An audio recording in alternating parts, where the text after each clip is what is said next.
ఆంధ్రప్రదేశ్లో చూసుకున్నట్టయితే చాలామంది అసలు అసెంబ్లీకి వెళ్లకుండా ఉన్న పరిస్థితి ఉంది. ఎలా చూస్తారు రమేష్ బాబు? ఎలక్షన్ కొంచెం ఖర్చు పెడుతున్నారు. రాజకీయ పార్టీలు కూడా డబ్బులు ఉన్న వాళ్ళకి టికెట్లు ఇస్తున్నాయి. ఏ గౌరవం అనేది ఎక్కడ కనపట్ల ప్రజల్లో. ఉన్న పరిస్థితి ఏంటంటే ఎమ్మెల్యేలు వాళ్ళని పిలిచి ఫోటోలు దిగి ఎల్ఓసీలు ఇస్తున్నామని పెద్ద పబ్లిసిటీ. ఈ కొత్తగా వచ్చిన వాళ్ళు అందరూ నా కులం ఇది, నా కులానికి ఎందుకు ఇవ్వాలా, నా మతానికి ఎందుకు ఇవ్వాలా, ఇట్లా రోడ్డు పడుతున్నారు అందరూ కూడా. ఇప్పుడు బాగాపురం ఎయిర్పోర్ట్ చూశారు కదా, ఏది కొట్టుకుంటున్నారు. గతంలోనేమో జగన్ గారు ఉన్నప్పుడేమో ఓన్లీ సంక్షేమం అన్నాడు ఆయన. చంద్రబాబు వీళ్ళు అభివృద్ధి లేదని వీళ్ళు వచ్చిన తర్వాత వీళ్ళు జగన్ గారు సరిగ్గా చేయలేదని చంద్రబాబు గారికి ఇచ్చారు. ఈ కూటమి వచ్చిన దగ్గర నుంచి సంక్షేమంతో పాటు అభివృద్ధి మొదలుపెట్టారు. ఓకే, బాగానే ఉంది. పాలన ఉండాలి కదా, పాలన వదిలేశారు అసలు. ఈ మధ్య ఇది పెట్టారు, ప్రజా దర్బార్ అని చెప్పి. అప్లికేషన్లు తీసుకుంటారు, చెత్తబొట్లు వేస్తారు. పని చేస్తే అసలు ప్రజా దర్బార్ ఎందుకండి?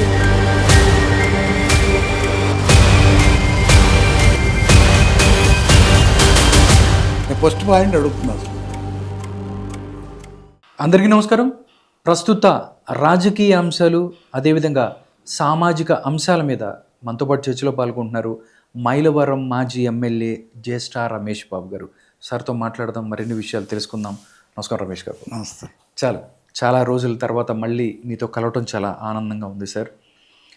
సార్, అంటే కొన్ని పరిస్థితులు అంటే సమాజంలో అవ్వచ్చు, రాజకీయాలలో కొన్ని చూసినప్పుడు నేను మీతో ఇంటరాక్ట్ అయినప్పుడు మీరు కొన్ని మాటలు చెప్తుంటారు సార్, నిజంగా చాలా ఇన్స్పైరింగ్గా ఉంటాయి. అందుకనే మళ్ళీ మీతో మాట్లాడదాము అని చెప్పి మళ్ళీ అంతకుముందు మనం ఒక మంచి ఇంటర్వ్యూ చేశాము ఎన్టీఆర్ గారి గురించి, అదేవిధంగా మీ సోదరులు శోభన్ బాబు గారి గురించి కూడా మనం మాట్లాడాము సార్. ఇప్పుడు చూసుకున్నట్టయితే ఒక రాజకీయ సామాజిక కోణంలో మనం ఈ ఇంటర్వ్యూ చేయబోతున్నాం సార్. అంటే గత కొద్ది రోజులుగా, అంటే ఎవరైతే ప్రజలు తమకు మంచి చేస్తారని, తమ యొక్క కష్టాలు ఏదైతే ఉన్నాయో వాటిని తీరుస్తారని చెప్పి ఎమ్మెల్యేలని, అదేవిధంగా ఎంపీలను కూడా ఎన్నుకుంటూ ఉంటారు. కానీ వాళ్ళు ప్రజా సమస్యలను పట్టించుకోకుండా దాంతోపాటు ఏదో ఎమ్మెల్యే అయ్యామనో లేకపోతే అట్లా కొంతమంది ఉండిపోతుంటారు, అందరూ కాదు. కానీ దాంతోపాటుగా వాళ్ళు ఏదైతే వాళ్ళు ఖర్చు పెట్టిన దాన్ని సంపాదించుకోవటానికి అవినీతి మార్గాలు కూడా కొంతమంది పడుతున్న పరిస్థితి కూడా ఉంటుంది. టోటల్గా చూస్తే దీన్ని మీరు ఎలా చూస్తారు? ఎమ్మెల్యేల పనితీరు సరిగ్గా బాగా ఉండట్లేదు అని చెప్పి కూడా మాట్లాడుతూ ఉన్నారు. అంటే మన ఆంధ్రప్రదేశ్లో చూసుకున్నట్టయితే చాలామంది అసలు అసెంబ్లీకి వెళ్లకుండా కొంతమంది ఉన్న పరిస్థితి ఉంది. ఎలా చూస్తారు రమేష్ బాబు గారు? ఇప్పుడు గతానికి ఇప్పటికి చాలా తేడా ఉందండి. అసలు గతంలో ఇప్పుడు నేను 94 నుంచి 99 దాకా నేను శాసనసభ్యుడిగా ఉన్నాను. అప్పుడు ఎన్టీ రామారావు గారు ముఖ్యమంత్రిగా ఉన్నారు. ఆ తర్వాత చంద్రబాబు గారు ఇద్దరు ముఖ్యమంత్రులు దగ్గర పనిచేశాను నేను. ఇప్పుడు శాసనసభ్యుడు అంటే గౌరవం ఉండేది. ఎక్కడికైనా ప్రజల్లోకి వెళ్ళాక మా పరిధి ఎంత మట్టుకుండేది, ఆ పరిధిలోనే పనిచేసేవాళ్ళు. ఎమ్మెల్యే కొన్ని విధులు ఉంటాయి. ఇప్పుడు మనం చట్టం తయారు చేసేదంటే అసెంబ్లీలో ఉంటాం. అట్లానే నియోజకవర్గానికి వెళ్ళినప్పుడు ఆ నిధులు మన నియోజకవర్గంలో కావాల్సినటువంటి నిధులు ఏర్పాటు చేసుకుంటాం. ఆ నిధులు సక్రమంగా ఉపయోగపడుతున్నాయా లేవో ప్రజలకు అనేది, చక్కగా ఖర్చు పెడుతున్నారా లేదని చూసుకొని సూపర్వైజింగ్ చేసేవాళ్ళు. అప్పుడు మా గ్రామ పంచాయతీలో పంచాయతీరాజు ఉండేది. అప్పుడు 3 టైర్ సిస్టమ్ కూడా ఉండేది కదా, పంచాయతీ ఇప్పటికీ ఉంది. ఇప్పుడు సముద్రం పోయి మండలాలు తీసుకొచ్చారు ఎన్టీ రామారావు గారు ఉన్నప్పుడు. పంచాయతీలు, మండలాలు, జిల్లా పరిషత్తు. మనం ఎమ్మెల్యేల పనితీరు ఎంత మటుకంటే అసెంబ్లీ ఆ కాన్స్టిట్యున్సీలో డెవలప్మెంట్ ఏం కావాలో నిధులు ఏర్పాటు చేయడం మట్టుకే మన పని. ఓకే. అయితే ఇప్పుడు గతంలో ఆ రకంగా పనిచేసేవాళ్ళు. ఎవరి పని వాళ్ళు panchayat board president, panchayat board, అట్లాగే మండలంలో మండల ప్రెసిడెంట్, తర్వాత జిల్లా పరిషత్ చైర్మన్. ఇవాళ ఏమవుతుందంటే శాసనసభ్యులు కంప్లీట్ వాళ్ళని ఎవరిని పనులు చేయనివ్వట్లేదు. మొత్తం కంప్లీట్ ఎమ్మెల్యేలే నియోజకవర్గాన్ని హ్యాండ్ ఓవర్ చేసుకుంటున్నాం. కారణం ఏంటంటే డబ్బుతో వచ్చారు. ఆ రోజుల్లో ఏంటంటే సర్వీస్ మోటివ్తో రాజకీయాల్లోకి వచ్చినటువంటి వాళ్ళు ఎక్కువ. ఒకళ్ళిద్దరు ఉంటే ఉండేవాళ్ళు, కానీ ఎక్కువ శాతం 98% సర్వీస్ మోటివ్, ప్రజలకి ఏదో చేయాలని, సర్వీస్ చేయాలి ఆ ఆలోచనతో వచ్చినటువంటి రాజకీయాలు. ఆ రోజు ఎన్టీ రామారావు గారు పిలుపుతో అందుకొని వచ్చారు చదువుకున్న వాళ్ళు చాలామంది, డాక్టర్లు, ఇంజనీర్లు, కొద్దిమంది అలాంటి వాళ్ళు, కొంతమంది 10th క్లాస్ వాళ్ళు, ఇంటర్మీడియట్ వాళ్ళు వచ్చారు తప్ప 95% డిగ్రీ హోల్డర్స్ వచ్చారు. అట్లా ఆ రోజు పరిస్థితి అది. ప్రతి ఒక్కళ్ళు కూడా ప్రజలను గౌరవించబట్ట ఉండేది. ఇవాళ ఉన్నటువంటి శాసనసభ్యుల పరిస్థితి ఎలా ఉందంటే ప్రజలను గౌరవించే పరిస్థితి లేదు. వచ్చిన దగ్గర నుంచి ఎంత సంపాదించుకున్నాం, ప్రతిదీ కూడా పంచాయతీ బోర్డు సర్పంచ్ పని వీళ్ళే పంచాయతీ రోడ్డు వేస్తున్నాడు, వీళ్ళు వెళ్ళి ఇనాగ్రేషన్ చేయాలి. మండలంలో ఉన్న మండలం వాళ్ళ పని వాళ్ళని చేయనివ్వరు. అట్లా అలవాటు పడిపోయారు. వీళ్ళకి ఏంటంటే డబ్బు, వాళ్ళ ఉద్దేశం ఎట్టుందంటే ఇవాళ ఎలక్షన్ కొంచెం ఖర్చు పెడుతున్నారు. రాజకీయ పార్టీలు కూడా డబ్బులు ఉన్న వాళ్ళకి టికెట్లు ఇస్తున్నాయి. వాళ్ళకి వాయిస్ ఉంటుందా పార్టీలకు కూడా. ఈ డబ్బులు ఎప్పుడైతే వచ్చి ఖర్చు పెట్టి ఎప్పుడైతే మొదలుపెట్టారో సంపాదించుకోవటం. ఇప్పుడు సపోజ్ ₹1 ఖర్చు పెడితే ₹4 సంపాదించాలి. నెక్స్ట్ వచ్చినట్టుకి ఎలక్షన్కి కావాలి, ఆ తర్వాత వాళ్ళ కుటుంబాలకు కావాల్సిన డబ్బులు కూడా అరేంజ్ చేసుకుంటున్నారు. అది వాళ్ళ పరిస్థితి. సరే, నియోజకవర్గ పరిస్థితి లాండ్ ఆర్డర్ ఏమైనా కంట్రోల్ చేస్తే అది ఉండదు. అక్కడ ఉన్న నియోజకవర్గంలో వనరులు ఏమైనా ఉంటే వనరులు మొత్తం దోసేసుకుంటారు. కొద్దిమంది ఉంటారు మంచివాళ్ళు. నేను మంచివాళ్ళ గురించి అట్లా చెడు ఎవరైతే చేస్తారో వాళ్ళకే వర్తిస్తుంది ఇది కాకుండా ఏంటంటే గట్టిగా మాట్లాడితే కులం, మళ్ళీ మతం, లేకపోతే రాజకీయంగా నాకు మంత్రి పదవి ఇవ్వలేదు, వాడికి ఇచ్చారు, వీడికి ఇచ్చారు. ఈ పరిస్థితుల్లో నడుస్తున్నాయి వాళ్ళ యొక్క పనితీరు. కరెక్ట్గా చెప్పాలంటే గౌరవం లేదు. ఎమ్మెల్యే అంటే ఒకప్పుడు గౌరవం ఉండేది. ఇవాళ ఎమ్మెల్యేలకు ఎంత మటుకు గౌరవం ఉందంటే ఏ గౌరవం అనేది ఎక్కడ కనపట్ల ప్రజల్లో. ఎంతసేపు సంపాదన వాళ్ళే తప్ప ఇంకొక ఆలోచనలు లేరు అసలు. ఎమ్మెల్యే పైన ముఖ్యమంత్రి గారికి సరిపోని ఏ రకంగా సర్వీస్ చేయకపోగా, ఇప్పుడు ఉదాహరణకి ప్రభుత్వంలో సీఎం రిలీఫ్ ఫండ్ అని ఇస్తారు. అవునండి. మేము ఉన్నప్పుడు కూడా ఉండే సీఎం రిలీఫ్ ఫండ్. మేము ఒక ఎమ్మెల్యేగా లెటర్ పెడితే ఆ లెటర్ వాళ్ళకి వెళ్ళేది గవర్నమెంట్ నుంచి వాళ్ళకి డైరెక్ట్గా అలాట్ చేసినట్టు ఎవరికైతే చెక్కో లేకపోతే డబ్బులు వచ్చాయి అర్జీ పెట్టిన వాళ్ళకి వచ్చేసి వాళ్ళు డైరెక్ట్గా హాస్పిటల్కి వెళ్ళి చేయించుకోవచ్చు.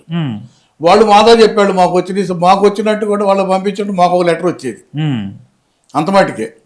తర్వాత కూడా వాళ్ళు కలిసినప్పుడు చెప్పేవాళ్ళు. ఇప్పుడున్న పరిస్థితి ఏంటంటే ఎమ్మెల్యేలు వాళ్ళని పిలిచి ఫోటోలు దిగి ఎల్ఓసీలు ఇస్తున్నామని పెద్ద పబ్లిసిటీ. మళ్ళీ ఈ వాళ్ళు లేకపోయినా ఇప్పుడు అమెరికాలో, లండనో లేకపోతే ఇంకో తాటికి వెళ్ళినప్పుడు కూడా ఇవన్నీ తీసుకొచ్చి మళ్ళీ రొటీన్ చేస్తూ ఉంటారు. యూట్యూబ్లో వచ్చినాయి కదా ఇవాళ, యూట్యూబ్లో ఉన్నట్టే కాన్స్టిట్యూన్సీలో ఉన్నట్టు పంచి పెడుతున్నట్టు పెడతా ఉంటారు. నియోజకవర్గం మాత్రం ఎక్కడో చిన్న ఓపెనింగ్లు చేసినా, ఏమన్నా ఫంక్షన్లకు వెళ్ళినా, అక్కడికి వెళ్ళారు ఇక్కడికి వెళ్ళారు ఎమ్మెల్యే. ఇది ఒక పెద్ద ప్రక్రియ అయిపోయింది. ఇప్పుడు ప్రతి నియోజకవర్గాల్లో ప్రచారానికి ఎక్కువ ప్రాధాన్యత ఇస్తున్నారు. ప్రతి నియోజకవర్గంలో 90% అదే పరిస్థితిలో ఉన్నారు. ఏ 10 మంది మాకు ఎన్టీ రామారావు గారు ఉన్నప్పుడు అప్పుడున్న ఎమ్మెల్యేలు చూసుకుంటే, ఇప్పుడు బుచ్చి చౌదరి గారు ఉన్నారు, నరేంద్ర గారు ఉన్నాడు, అట్లా గద్దె రామ్మోహన్ గారు ఉన్నాడు, ఇట్లా ఉన్నారు. వీళ్ళందరూ సీనియర్లే. ఈ రోజుకి ఎవరు మా మంత్రి రాలేదని రోడ్డు ఎక్కి ఎవడు బాధపడటం, లేకపోతే ముఖ్యమంత్రినో లేకపోతే పార్టీని విమర్శించడం, రోడ్డు మాటం ఎక్కడ చేయలేదు. ఈ కొత్తగా వచ్చిన వాళ్ళు అందరూ నా కులం ఇది, నా కులానికి ఎందుకు ఇవ్వాలా, నా మతానికి ఎందుకు ఇవ్వాలా, ఇట్లా రోడ్డు మాడుతున్నారు అందరూ కూడా. అంటే ఏ రకం బ్లాక్మెయిలింగ్ సిస్టమ్కి వచ్చేసారు. ఎందుకంటే అక్రమ సంపాదనలు సంపాదిస్తున్నారు, డబ్బు పెరిగిపోతూ ఉంది. వాళ్ళు కూడా డబ్బు ఉన్నటువంటి ఎమ్మెల్యే మీద డిపెండ్ అవుతున్నాయి పార్టీలు. అందుకని ఇప్పుడు వాళ్ళకు కూడా భయం భక్తి లేదేక ఎమ్మెల్యేలకు కూడా. ప్రభుత్వం నిజంగా ఒక రకంగా చెప్పాలంటే ముఖ్యమంత్రులే దడుస్తున్నారేమో అనిపించే పరిస్థితి వచ్చింది. చివరికి వచ్చేటికి ఆ పార్టీ నుంచి ఈ పార్టీ, ఈ పార్టీ నుంచి ఆ పార్టీ ఎమ్మెల్యేలను కూడా తీసుకొని ఇస్తున్నారు, పదవులు ఇస్తున్నారు. ఇప్పుడు సీట్లు ఇవ్వడం కాకుండా మంత్రి పదవులు కూడా ఇస్తున్నారు. ఈ కూడా పార్టీల్లో రకమైన అసమ్మతి అసంతృప్తి కూడా పెరుగుతూ ఉంటుంది. ఇట్లా రకరకాలుగా ఉంది. ఆ రోజుకి ఈ రోజుకి రాజకీయాలు చూసినట్టయితే వీటన్నింటిని కూడా ప్రజలు వ్యతిరేకిస్తున్నారు, కానీ ప్రజలు ఏం చేయలేని పరిస్థితి. ఇక్కడ ఏమైందంటే ఎమ్మెల్యేలు కూడా పబ్లిసిటీ అవడానికి కారణం నాయకులు అదే పరిస్థితిలో ఉన్నారు. ఇప్పుడు ఏ పార్టీ చూసినా కూడా వాళ్ళ పబ్లిసిటీ తప్ప, ఇప్పుడు మనం ₹1 పని చేస్తే ₹100 పబ్లిసిటీ అయిపోతుంది. అది బాధ్యత కింద ఎవరు చూడట్లా. ఇప్పుడు ముఖ్యమంత్రి అయినా, మంత్రి అయినా, ఎమ్మెల్యే అయినా మనం బాధ్యత. అది మీకు ఓటేసింది ఎందుకు? ఓటేస్తున్నాం, మంచి చేస్తారని ఓటేస్తారు. గౌరవ వేతనం డబ్బులు ఇస్తున్నాం మీకు ఖర్చులకి, తిరగటానికి, పని చేయమనే కదా ప్రజల తరఫున. పని చేయటం మీ బాధ్యత కదా అది. దానికి మేము పబ్లిసిటీ మేమే చెబుతాం కదా, ఈ బాగా పని చేశాడు, మా ముఖ్యమంత్రి గారు చేశాడు, మా ఎమ్మెల్యే గారు చేశాడు, మా మంత్రి చేశాడు, ప్రజలే చెబుతాం. అంతే కదా, ప్రజలు చెప్పాలి. అవును సార్. మీరు చెప్పుకునేది ఏముంది? ఇప్పుడు బాలాపురం ఎయిర్పోర్ట్ చూశారు కదా, ఏది కొట్టుకుంటున్నారు, అసలు అవసరం అది? అసలుగా సార్ వాళ్ళు వచ్చింది దీనికి కొంతమంది చూస్తే సార్ ఏదో మొక్కలు పీక్కెళ్తున్నారు. మేము ఉన్నాం సార్, మేము చూస్తూనే ఉంటాం. ఇప్పుడు నేను ఎమ్మెల్యేగా ఉన్నప్పుడు, ఇప్పుడు చంద్రబాబు గారు ఇప్పుడు హైదరాబాద్ ఉంది, హైదరాబాద్లో ఔటర్ రింగ్ రోడ్ కానివ్వండి, ఎయిర్పోర్ట్ కానివ్వండి, ఇవన్నీ ఆయన ఉన్నప్పుడు ల్యాండ్ తీసుకోవటం ఎక్కువ. ఇప్పుడు ప్లాన్ చేసామంటే ముందు ఒక ఆలోచన ఉండాలి ఫస్ట్. అవును, పెట్టాలనే ఆలోచన అనేది ముందు ఉంటుంది. పెట్టిన తర్వాత దానికి కావాల్సిన ఇన్ఫ్రాస్ట్రక్చర్ తయారు చేయటం. అవును, ఇన్ఫ్రాస్ట్రక్చర్ తయారు చేయడం లేట్ అయితే ఇంకోళ్ళు వస్తారు, వాళ్ళు చేస్తారు. సహజం అది. మీరు ఉన్నందుకే కదా. నేనని కొట్టుకుంటారేంటి? అసలు మీ బాధ్యత ఏంటి? అసలు చేయరా? ముందు ముఖ్యమంత్రి మొదలు పెడితే సెకండ్, తర్వాత వచ్చిన ముఖ్యమంత్రి, ఇప్పుడు అదే కదా అమరావతి అట్లా ఆఫ్ చేశారు. అంతే కదా, అదే గోల కదా. ఇప్పుడు 2000 అంటే ఆయన 14లో మొదలు పెడితే 19లో వచ్చిన తర్వాత ఎన్ని చేశారు? రాజశేఖర రెడ్డి గారు వచ్చారు, పూర్తి చేశారు. వాళ్ళు చెప్పుకుంటారు. ఇప్పుడు కాంగ్రెస్ వచ్చిన తర్వాత ఇప్పుడు ఈ మధ్య కొంతమంది చెబుతారు రాజశేఖర రెడ్డి గారి వల్లే ఎయిర్పోర్ట్ వచ్చింది, ఔటర్ రింగ్ రోడ్డు వచ్చిందని చెబుతారు. ఎవరు చెప్పుకుని వాళ్ళు చెప్పుకుంటూ ఉంటారు. చెప్పుకోండి, కానీ దానికి పోట్లాట అవసరంలా. దాని పెద్ద పొద్దున్న లేచింది సాయంత్రం దాకా డిబేట్లు, మళ్ళీ 10 మందిని కూర్చోబెట్టి బోగు చేయటం జనాలు, ఇదే కార్యక్రమం అయిపోయింది. 100% మొదలుపెట్టింది చంద్రబాబు, దాంట్లో డౌట్ లేదు. తర్వాత జగన్ టైంలో జగన్ ఆయన చేయాల్సింది కూడా చేయాలి. తర్వాత ఆయన వచ్చాడు. క్రెడిట్ సంగతి ఎందుకండి? క్రెడిట్ ప్రజలకు ఉపయోగపడుతున్నా లేదనేది ఇంపార్టెంట్. మీరు చేయలేదు అవుతుంది. అసలు దాని గురించి మీరు తెలుసుకోండి అంటున్నా నేను. ఓకే, మీరు ఎందుకు మాట్లాడతారు? క్రెడిట్ ఏంటి అసలు? దాంట్లో క్రెడిట్ ఏంటి? మీకు ఉద్యోగాలు డబ్బులు ఇచ్చి మేము ఉద్యోగం ఇచ్చాం, మీకు నువ్వు చేయాలి, నీ బాధ్యత అంటున్నాం మేము. క్రెడిట్ చేస్తే మంచి చేస్తే మంచి అనుకుంటాం. మేము క్రెడిట్ ఇస్తాం. ఎప్పుడు ఇస్తాం? ఓటు అప్పుడు ఇస్తాం, ఎవరికి ఇవ్వాలో అంతే. ఓట్లప్పుడు నువ్వు చేసిన అవునా కాదని తేల్చేస్తాం. అప్పుడు ప్రజలు తెలుస్తారు. అప్పుడు ఎవరికి ఇవ్వాలో వాళ్ళకి ఇస్తారు. పబ్లిక్ లో రోడ్డు మీద చెప్పరు. మీరు కొట్టుకుంటాం ఎందుకు? ఇప్పుడు ఆలోచన ఉండాలి కదా. ఒక నాయకుడు అనేవాడికి రేపు ఏం చేయాలనే ఆలోచన ఉంటుంది. చేస్తారు. చేసిన తర్వాత ఒకళ్ళు దాన్ని కంటిన్యూ చేయాలి. అది బాధ్యత అంటారు నేను ఎవరిదైనా. ఓకే, దానికోసం పబ్లిసిటీ అవసరంలా. మళ్ళీ క్రెడిట్ చోరీ అని క్రెడిట్ చోరీ అంటే ఏంటి? క్రెడిట్ చోరీలు దేనికయ్యి? అట్లా ఆ రకంగా కాలక్షేపం చేస్తున్నారు. నేను అనేది ఏంటంటే ప్రజల సమస్యలు ఉన్నాయి. అవును, ఎన్నో సమస్యలు ఉన్నాయి. ఆ సమస్యలు ఎవరు పట్టించుకుంటుందా? గతంలోనేమో జగన్ గారు ఉన్నప్పుడేమో ఓన్లీ సంక్షేమం అన్నాడు ఆయన. చంద్రబాబు వీళ్ళు అభివృద్ధి లేదని వీళ్ళు వచ్చిన తర్వాత వీళ్ళు జగన్ గారు సరిగ్గా చేయలేదని చంద్రబాబు గారికి ఇచ్చారు. అంతే కదా, కూటమికి ఇచ్చారు. అక్కడ వైసీపీ చేయలేదని. ఈ కూటమి వచ్చిన దగ్గర నుంచి సంక్షేమంతో పాటు అభివృద్ధి మొదలు పెట్టారు. ఓకే, బాగానే ఉంది. పాలన ఉండాలి కదా, పాలన వదిలేశారు. అసలు పాలన అనేది అప్పుడేమో సంక్షేమం, అభివృద్ధి లేదు, పాలన లేదు గత గవర్నమెంట్ లో. ఇప్పుడు గవర్నమెంట్ లోనేమో అభివృద్ధి సంక్షేమం అంటారు, పాలన వదిలేశారు. ఒక ఆఫీస్కి వెళ్తే ప్రజలు వెళ్తే రిసీవ్ చేసుకునే పరిస్థితి లేదు. పరిపాలన ఉండాలి కదా, పాలన లేకుండా గవర్నెన్స్ ఉండాలి కదా. పరిపాలన లేకుండా ఒక గ్రామంలోకి వెళ్తే ఒక అధికారి దగ్గరికి ఎవరన్నా ఓటర్ వెళ్ళాడు అనుకోండి, ప్రజలు సమాధానం చెప్పేవాళ్ళు లేరు. ఒక పని జరగట్లా, దాని గురించి పట్టించుకునేవాళ్ళు లేరు. ఈ మధ్య ఇది పెట్టారు, ప్రజా దర్బార్ అని చెప్పి. అప్లికేషన్లు తీసుకుంటారు, చెత్తబొట్లు వేస్తారు. పని చేస్తే అసలు ప్రజా దర్బార్ ఎందుకండి? నువ్వు పని చేసేది మొత్తం అంతా అది కాదు కదా చేయాల్సింది. ఇదంతా స్ట్రోయింగ్ అండి. అంతసేపటికి ఏంటంటే ప్రజలను మభ్య పెడదాము అనే పద్ధతిలో ఎమ్మెల్యేలు అట్టానే ఉన్నారు, ప్రభుత్వాలు అట్టానే ఉన్నాయి. నేనేమంటానంటే ప్రజలకి పాలన అనేది ఇంపార్టెంట్. దాంతోపాటు అభివృద్ధి సంక్షేమం ముందు పాలన, అడ్మినిస్ట్రేషన్. ఓకే, తర్వాత నువ్వు చేయదలుచుకుంది అభివృద్ధి సంక్షేమం రెండు చేయి. సంక్షేమం కూడా ఎంత మట్టుకండి? ఇవాళ 100% తీసుకుంటున్నారు. సోమరపోతులు పక్కన పెట్టండి. బిలో పావర్టీ లైన్ స్వాతంత్రం వచ్చినప్పుడు ఎంతమంది ఉన్నారు? ఇవాళ ఎన్ని సంవత్సరాలు అయింది స్వాతంత్రం? ఈ పాలన వచ్చిన తర్వాత, మన పాలన వచ్చిన తర్వాత మనం ప్రత్యేకంగా రాజ్యాంగాన్ని రాసుకొని మనం పక్కన సంక్షేమం అభివృద్ధి అని మొదలుపెట్టి ఈ రోజుకి ఎంతమంది బిలో పావర్టీ లైన్ కింద ఉన్నారు?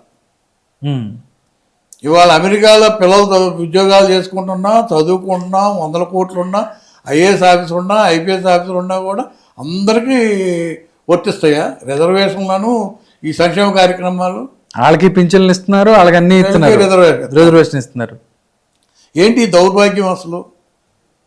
అందుకే ప్రజల్లో తిరుగుబాటు వస్తుంది. తప్పనిసరిగా యూత్ బయటికి రావాల్సిందే. నిజంగా ఈ రాజకీయ పార్టీలు అందరూ రాజకీయ పార్టీలు కానీ వాళ్ళ ఐఏఎస్ ఐపీఎస్ రాజకీయ నాయకులు ఈ కులాలు మతాలు ఏంటండి అసలు? అన్నిటికన్నా ఈ కులాలు కులం ఎక్కడ మతం ఉన్నాయండి అసలు? కులాలు ఏ రకంగా కులం వీళ్ళు? ఎవరికి ఏ కులానికి న్యాయం చేస్తారు చెప్పండి? ఉదాహరణకు మా కృష్ణా జిల్లా ఉంది.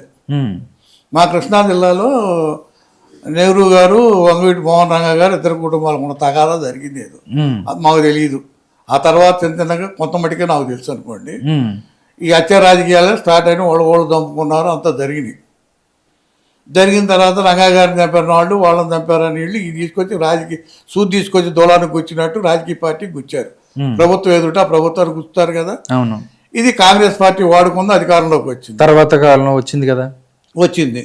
వచ్చినప్పుడు మరి ఆ కుటుంబానికి ఇచ్చిన గౌరవం ఏది అసలు కాంగ్రెస్ పార్టీ? నేను ఫస్ట్ పాయింట్ అడుగుతున్నా. అసలు ఎమ్మెల్యేలు చేసింది కదా. ఎవరు? వాళ్ళ వైఫ్ ఎమ్మెల్యే చేసింది. అయిపోయింది. ఇప్పుడు కూడా మరి అయిపోయింది 65. ఇప్పుడు కూడా ఆయన పేరు ఎందుకు చెప్పుకుంటున్నారు? ఆ కుటుంబం పేరు కులం పేరు ఎందుకు చెప్పుకుంటున్నారు? రంగాగా ఆయన పేరు చెప్పుకొని 20-25 మంది ఎమ్మెల్యేలు అయ్యారు అదే కులంలో. అవును. ఈ రోజు కూడా ఆయన పేరు చెప్పుకుంటున్నారు.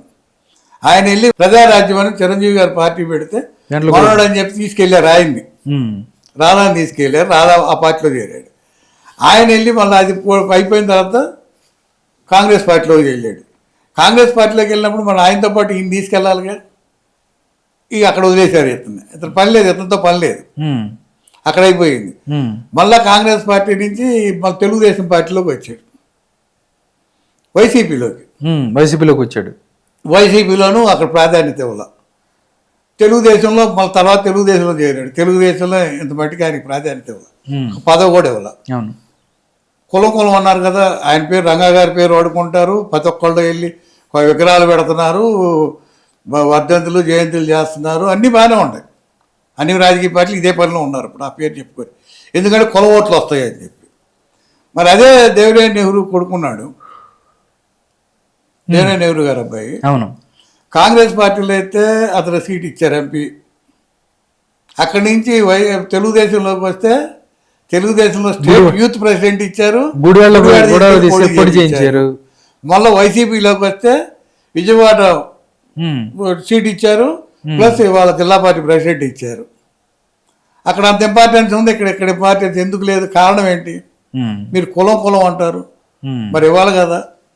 అంటే అక్కడ డబ్బు ఉంది, ఇక్కడ డబ్బు లేదు. అది నేను చెప్పేది. అందుకని చెప్పా కులం లేదండి, కులం మతాలు లేవు, డబ్బులు ఉన్నోళ్ళు డబ్బు లేనోళ్ళు. డబ్బు కావాలి. ఇతర రాధా దగ్గర డబ్బులు లేవు, అబ్బాయి దగ్గర డబ్బులు ఉన్నాయి, అవినాష్ దగ్గర డబ్బులు ఉన్నాయి. అంతే వాళ్ళకి కావాల్సింది. డబ్బు ఉంది కాబట్టి అతనికి ఇంపార్టెన్స్. ఇతని దగ్గర డబ్బు లేదు కాబట్టి ఎవరు. మరి పేదోడి కోసం పనిచేస్తామంటారు ఈ రాజకీయ పార్టీలు. డబ్బులు లేకపోతే కనీసం మరి పొద్దున్న లెగిస్తే ఆయన పేరు వాళ్ళ తండ్రి పేరు చెప్పుకుంటారు, ఆ కులం పేరు చెప్పుకుంటారు, ఇతను రాధాను వాడుకుంటారు, అతనికి ఏమి ఎవరు కుటుంబానికి. మరి ఎక్కడ న్యాయం అండి? అసలు ఈ కులం అంటున్నారు కదండి వీళ్ళందరూ. ఐఏఎస్ల దగ్గర నుంచి వాళ్ళ రాజకీయ నాయకుల దగ్గర నుంచి అందరూ లీడర్లు కులం అంటున్నారు. మరి ఈ కుటుంబాన్ని గురించి ఒక్కడ మాట్లాడాలి. కులం మరి వీళ్ళని ఉపయోగించుకున్నాడు, అది పక్కన పెడదాం. ఈ కులం అనేవాళ్ళు ఎవరన్నా అన్నదమ్ములు ఒక్కొక్క కుటుంబంలో తల్లిదండ్రులు 4 పిల్లలు పుట్టారనుకోండి, ఒకడు పైకి వస్తారు, ఇద్దరు బాగోలేదనుకోండి, ఈ ఒక్కడు 3 మంచిగా చూసిన రాజకీయ నాయకుడు ఎవడు ఉన్నాడా ఇందులో? చెప్పమనండి అసలు ముందు బయటకు వచ్చి. నా కుటుంబం ఇది, నా కుటుంబ చరిత్ర ఇది, నా కుటుంబంలో 4 అన్నదమ్ములు ఉన్నాం, నా దగ్గర 500 కోట్లు ఆస్తుంటే 500 కోట్లు తలా 100 కోట్లు తీసుకున్నాం, నా బిడ్డలతో పాటు ఆ బిడ్డలు చదువుకుంటున్నారు, నా పిల్లలు పెళ్లి చేసినట్టు వాళ్ళ బిడ్డలు పెళ్లి చేస్తున్నాను చెప్పమనండి. ఒక్కడిని వచ్చి ఒక ఐఏఎస్ ఆఫీసర్ కానీ, ఒక ఐపీఎస్ ఆఫీసర్ కానీ, ఒక రాజకీయ నాయకుడు కానీ, కులం పేరు చెప్పే నాయకుడు కానీ చెప్పమనండి. ఎంత ప్రజలను మోసం చేయటం, ఎంత మటుకు ఓవర్ నైట్ సంపాదనలు కావాలి వీళ్ళకి. కులం పేరు చెప్పుకొని డబ్బు కావాలి, మతం పేరు చెప్పుకొని డబ్బు కావాలి, ఏ చిన్న ఇష్యూ చెప్పే వచ్చినా కూడా రాజకీయ జెండా పెట్టుకొని సంపాదించాలి. ఈ తప్ప ఇంకో పని లేదండి. వీళ్ళందరూ కలిసి చేసేదంటే యువత జీవితాలను నాశనం చేస్తున్నారు, సమాజాన్ని నాశనం చేస్తున్నారు, సమాజాన్ని బస్టు పట్టిస్తున్నారు. కాబట్టి వాళ్ళు నేనేమంటున్నానంటే యువత చైతన్యవంతులు అవ్వాలి, యువత ముందుకు రావాలి అనేది నా ఇంట్రెస్ట్. మొన్న ఏదైతే నీట్ ఎగ్జామ్లో మన పేపర్ లీక్ అయితే ఏ రకంగా అయితే బొద్దింక జనతా పార్టీ ఎట్టయితే వచ్చిందో అట్లాంటిది రావాలి. ఇవన్నీ కోబ్రా పార్టీలాగా తయారైనవి. అందుకనే చలిచేమల దండు పార్టీ అని రావాలి. లేకపోతే కష్టం. అందరూ కలవకపోతే ఈ కోబ్రాలు తట్టుకోవడం అంటే చాలా కష్టం. మోసం చేస్తారు. ఎక్కడ పని చేస్తుంది చట్టం? ఎక్కడ పని చేస్తుందండి? చట్టం రాజకీయ నాయకులకు చుట్టం అయింది. అసలు చట్టం ఇంప్లిమెంట్ చేయనప్పుడు, చట్టానికి విలువ ఉన్నప్పుడు రాజకీయ నాయకుడు వాళ్ళు అసలు పనికిరారు. అసలు పోటీగా అనర్హుల కింద ప్రకటించాలి. ప్రజల్లో ఆ రకమైనటువంటి చైతన్యం వచ్చి ఎదురు తిరిగితే తప్ప ఈ చట్టాలను అడ్డం పెట్టుకొని ప్రజలను హింస పెడుతున్నారు. నువ్వు పబ్లిక్ సర్వెంట్ అండి. నీకు పదవి అనేది వరం, నీకు ఆయుధం కాదు.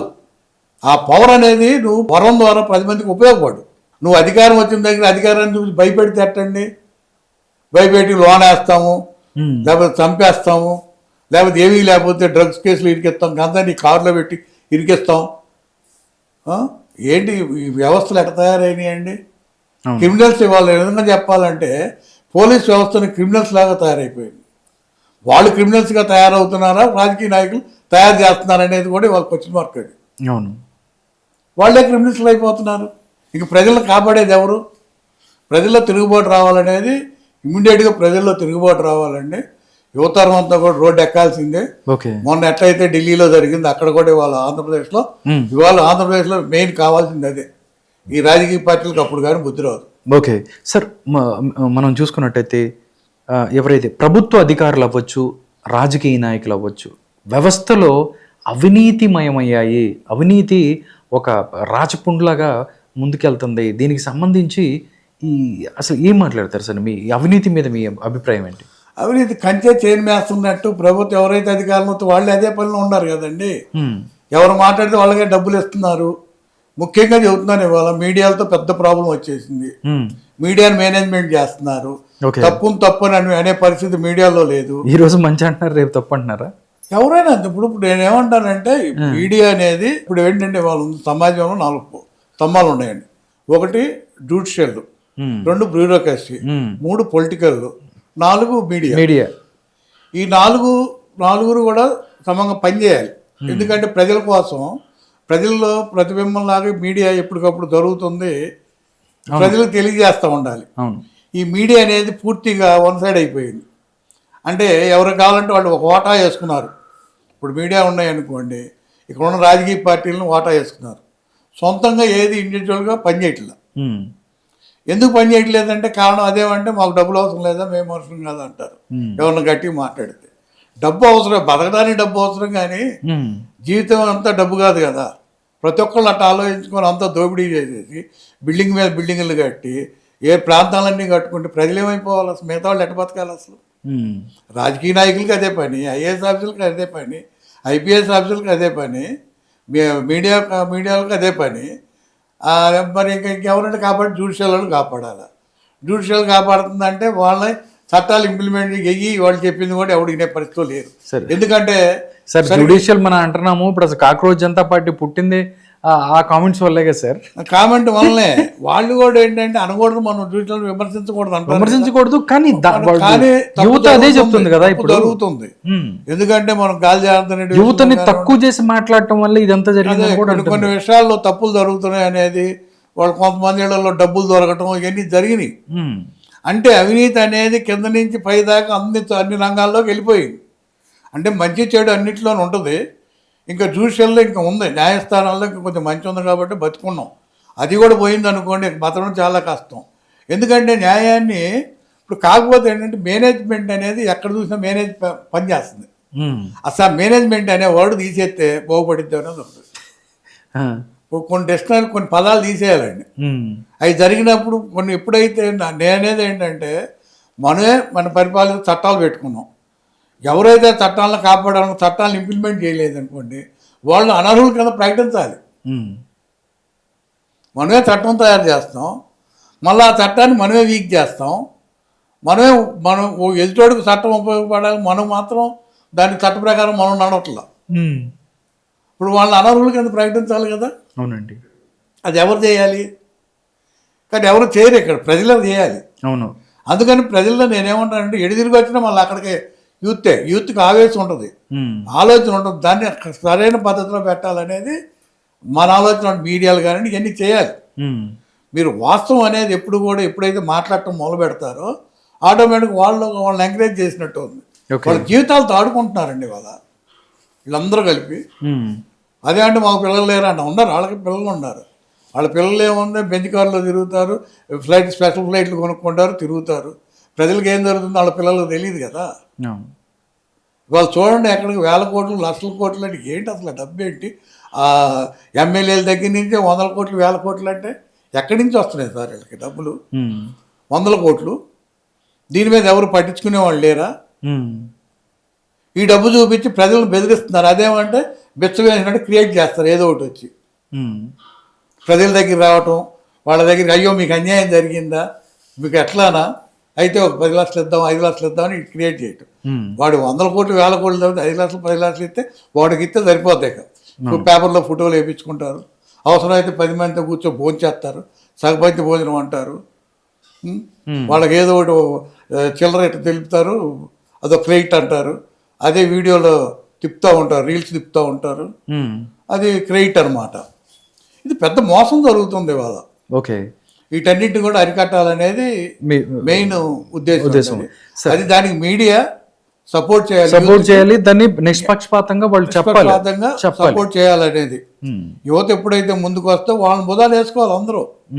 సార్, ఎవరైతే అంటున్నారు మీరు బ్యూరోక్రాట్స్ అంటున్నారు, దానికి సంబంధించి మనం చూస్తే చాలామంది ప్రభుత్వ అధికారులు ఈ మధ్య లంచాలు తీసుకుంటూ దొరికిపోయారు. ఏసీబీ దాడుల్లో చూస్తే 10 కేజీల బంగారం, అలాగే ఇట్లాగా లక్షల కోట్ల డబ్బులు, నగలు ఇల్లు కూడా. అంటే ఒక చిన్న ఇదండి, ఏసీబీ పట్టేవాళ్ళు చిన్న చిన్న వాళ్ళేనండి. అవి పెద్ద చేపలు ఉన్నాయి, పెద్ద చేపలు మామూలుగా IAS IPS రాజకీయ నాయకులు వీళ్ళ దగ్గర డబ్బంతా ఉందండి. ఈ డబ్బంతా బయటికి తీయగలిగిన రోజు ఎవడైతే వస్తాడో మగాడు ఆ రోజు రావాలి. ఈ డబ్బు బ్లాక్ మనీ బయటకు తెస్తా ఎక్కడ తెస్తారండి? మోడీ గారు కూడా అప్పుడు చెప్పాడు బ్లాక్ మనీ బయటికి ఎక్కడి నుంచి వస్తుందండి? వాళ్ళు మళ్ళీ ఏ రోజు క్రైసిస్ వస్తుందో తెలియదు ఇవాళ. అదే ఈ డబ్బు అంతా రొటీన్ అయింది అనుకోండి, ప్రజలు ఈ రకంగా ఉండరు, ఎవరి కాళ్ళ మీద వాళ్ళు బతుకుతారు. డబ్బు అంతా దాచేస్తుంది, ప్రజలు ఎట్ట బతకాలో తెలియదే. వాళ్ళంతా బ్లాక్ మనీ కింద వెళ్ళిపోతుంది, డబ్బులు బయటికి తీయట్లా. ఎవడగా డబ్బులు లోన్ పెట్టుకొని దాచుకుంటున్నారు. ఇప్పుడు బతకాలి కదా, ప్రజలు కూడా బతకాలి కదా. అవును సార్. బతకాలంటే ఏం కావాలండి? డబ్బు కావాలి. డబ్బు కావాలంటే ఆ డబ్బు రొటేషన్లో ఉండాలిగా. అవును. మరి రొటేషన్ లేకపోతే ఎట్లా? బ్లాక్ మనీ అంతా దాచేసి డబ్బులు కట్టలు దాస్తున్నారు, బంగారం రూపంలో దాస్తున్నారు. వెనకటి రోజు ఇతర దేశాల్లో ఇప్పుడు అన్ని ఎక్కడండి దీంట్లో ట్రస్టుల పేరు మీద వీటి మీద దాచేస్తున్నారు. ఇప్పుడు వైట్ ఉన్న వాళ్ళ దగ్గర మనం తప్పు అనవద్దు అసలు ఎవరిని కూడా. వైట్ ఉన్న వాళ్ళు ఏదో సంపాదించుకున్నారు, కడుతున్నారు, పెట్టుకోవచ్చు. వాళ్ళు ఏదన్నా వాళ్ళ కుటుంబంలో హ్యాపీ, వాళ్ళ గురించి మనం మాట్లాడట్లా. ఎక్కడైతే బ్లాక్ మనీ ఉంటుందో, ఎక్కడైతే ట్రస్టులు పెడతారో, ఎక్కడైతే స్వామీజీల కింద దాస్తారో, ఇవాళ వెనకటి రోజుల్లో గుడి కింద పెట్టేవాళ్ళు, గర్భగుడిలో దాచేవాళ్ళు. ఇప్పుడు స్వామీజీల కింద దాచేస్తున్నారు, స్వామీజీలు అంతా పెట్టి బ్లాక్ మనీ అంతా పెట్టేస్తున్నారు. ఎక్కడ చూసినా ఈ డబ్బు అనేది మొత్తం రాజకీయ నాయకులు. ఒకప్పుడు స్విస్ బ్యాంకులకు వెళ్ళేది, ఇవాళ స్విస్ బ్యాంకులు అవసరంలో. ఎక్కడ ఇయ్యే స్విస్ బ్యాంకులు ఇక్కడ, స్వామీజీలే స్విస్ బ్యాంకులు ఇక్కడ. స్వామీజీల దగ్గర దాస్తారు. స్వామీజీల దగ్గరికి ఏ చట్టం పనిచేయదు. మొత్తం ముఖ్యమంత్రులు, మంత్రులు, గవర్నర్లు అందరూ అక్కడికి వెళ్తారు కదా, ప్రధానమంత్రుల దగ్గర స్వామీజీ పాదాభివందనం చేస్తారు కదా. వాళ్ళ దగ్గరికి వెళ్ళి ఇంకెవరు వెళ్తారు? కానీ మళ్ళీ మతాలు ఉంటాయి, కులాలు ఉంటాయి, అందరూ వాళ్ళే. అందరూ కలిపి వాళ్ళే పార్టీలు కూడా వాళ్ళే పెడతారంటారు. వాళ్ళే పర్లేదులేండి. అంటే పార్టీలకి 100 కోట్లు 200 కోట్లు డబ్బులు ఇచ్చారనుకోండి, ఇంకా వాళ్ళ దగ్గరికి వీళ్ళు ఎందుకు పోతారు? ఇప్పుడు పెట్టట్లా ఐఏఎస్ పార్టీలు అంటారా? అవును, పెట్టారు. మన ఏపీలో కూడా పెట్టారు కదా. అదే చెప్పేది. ఆ పార్టీ పెట్టేటప్పుడు కొద్ది రాజ్యాంగం చదువుకున్నారు, రిజర్వేషన్లో ఉపయోగపడాలి కదా, ప్రజలకు చెప్పేది న్యాయం చెప్పాలి కదా. అవును. అన్ని అబద్ధాలైనా చెప్పేది. పార్టీ పెట్టండి, మీకు ఫండమెంటల్ రైట్ ఉంది, మీకు మాట్లాడే హక్కు ఉంది. కానీ ప్రజలు మోసం చేసే మాటలు చెప్పొద్దు అంటారు. నేను ఎవరిని మాట్లాడకూడదని చెప్పట్లా, పార్టీలు పెట్టుకోవద్దని చెప్పట్లా. పెట్టేటప్పుడు దానికి కూడా కొంచెం మంచి చెడు ఉంటుంది. ఓకే, నువ్వేంటో నువ్వు తెలుసుకో ముందు. అంబేద్కర్ గారు చెప్పినట్టు ముందు మనం ఏంటో మనం తెలుసుకోవాలి. రోడ్డు ఎక్కినప్పుడు నువ్వేంటో నువ్వు తెలియకుండా నువ్వు ఎదుటోడికి చెప్తానంటే అట్ట. మనం చెప్పేది అది. మనం కూడా మన స్థాయిలో మనం ఉండాలని చెప్తున్నాం. ఓకే, దాంతోపాటుగా సార్ మనం చూసే ఒక అంశం రమేష్ బాబు గారు, అంటే రిజర్వేషన్స్కి సంబంధించి చూస్తే కాక్రోచ్ జనతా పార్టీ తర్వాత రిజర్వేషన్ హఠావో అని చెప్పి ఒక సోషల్ మీడియా లాగా ఒక ఒక ఒక సంస్థ లాగా వచ్చి రిజర్వేషన్స్ తీసేయాలి అని చెప్పి వాళ్ళు బయటకు వచ్చిన పరిస్థితి. దీనికి సంబంధించి కూడా కొంతమంది మాట్లాడుతున్నారు. కానీ రిజర్వేషన్స్ సమాజాన్ని బలోపేతం చేస్తున్నాయా, లేకపోతే ఆ వ్యక్తుల్ని బలహీనం చేస్తున్నాయా అంటే ఏం చెప్తారు సార్ మీరు? నాకు తెలిసి రిజర్వేషన్ అనేది ఆ రోజుల్లో అంబేద్కర్ గారు చెప్పనండి, ఎవరన్నా చెప్పనండి, మంచిదే. ఇప్పుడు జనంలో కలవకుండా వాళ్ళు దూరంగా పెట్టినప్పుడు, ప్రజలు వాళ్ళ సంబంధాలు లేకుండా ఉన్నప్పుడు, ఇవాళ అందరూ సంబంధాలు ఆఖరికి ఇవాళ ఇచ్చిపుచ్చుకునే కాడికి వచ్చారు. కులాలు లేవు, మతాలు లేవు. ఎడ్యుకేషన్ చదువు ఎప్పుడైతే పెరిగిందో, చదువు పెరిగిన తర్వాత ఆ కులం లేదు, ఈ కులం లేదు, ఆ మతం లేదు, అందరూ కలిసి పెళ్ళిళ్ళే చేసుకుంటున్నారు. అవును. అసలు ఒకప్పుడు కాలేజీలో చదువుకునే స్కూల్లో కులాలు ఉండేవి, వాళ్ళ దగ్గర లేవు. రాజకీయ నాయకుల దగ్గరికి వచ్చినాయి. వాళ్ళు దూరంగా ఉన్నారు వాటికి. ఇప్పుడు వీళ్ళు పట్టుకుంటున్నారు అవి, వీళ్ళ ఓట్ల రాజకీయం కోసం కులాలు. ఓకే. అయితే ఈ రిజర్వేషన్ అనేది ఎంత మటుకు ఉండాలి, దానికి ఒక పరిధి ఉంటుంది. పరిధి తప్పిపోయింది. అది ఎవరు పరిధి తప్పిందంటే ఎట్లా? అసలు రిజర్వేషన్ చెందినట్టు రిజర్వేషన్ రావట్లా. నేనేమంటానంటే ఈ రిజర్వేషన్ అనేది ఉన్నోడు లేనోడు అని పెట్టండి. కులం లేదు, మతం లేదు. ఓకే. ఉన్నోడు లేనోడు అని పెట్టి రిజర్వేషన్ పెట్టండి. లేనోడికి హెల్ప్ చేయండి. ఎవరైనా సరే వాళ్ళకి మంచి ఎడ్యుకేషన్ ఇవ్వండి, మంచి హెల్త్ ఆరోగ్యానికి మెడికల్ సైడ్ ఇవ్వండి, మంచి ఎడ్యుకేషన్ ఇవ్వండి, నాణ్యమైన ఎడ్యుకేషన్ ఇవ్వండి, మంచి బట్ట ఇవ్వండి, మంచి ఫుడ్ పెట్టండి.